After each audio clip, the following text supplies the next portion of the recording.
Anumang hugis o anyo ng kapalaran ng ating tinatahak, hanggat patuloy tayong naniniwala at sumasampalataya sa kadakilaan ng Poong May Kapal, laging magliliwanag ang daan upang tuntunin natin ang malaluntiang kinabukasan na ating hinahangad o minimithi.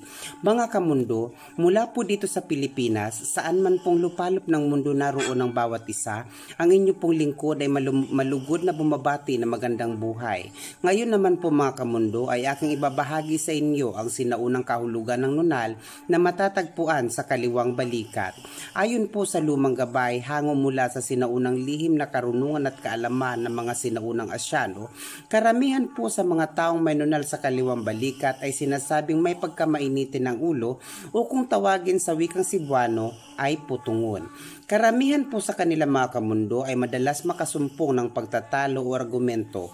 Subalit mga kamundo, ang lumang gabay na pinagtibay ng ating mga ninunong Asyano alinsunod sa naitalang lihim na karunungan at kaalaman, kaugnay sa sinaunang pamahiin ay naglalahad na ang mga taong may nunal sa kaliwang balikat ay sinasabing mabilis humupa ang galit at madaling magpatawad sa kanilang mga nakakaalitan o kaaway.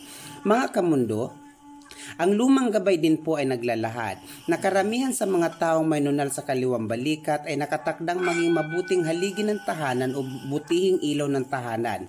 Halos karamihan din po sa mga taong may nunal sa kaliwang balikat ay kapalarang magkaroon ng mga supling o anak mula 3 pataas.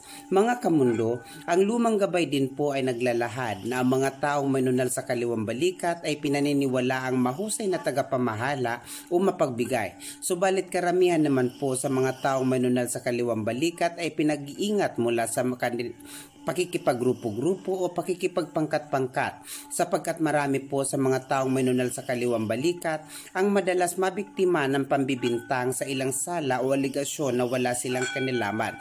Magugulat na lamang po sila na sila ay may kasalanan na sapagkat hindi naman nila alam, kung kaya naman pinaiiwas sila sa ganong sistema kung hanggat maaari, lalong-lalo na kung hindi nila kabisado ang mga taong kanilang aaniban.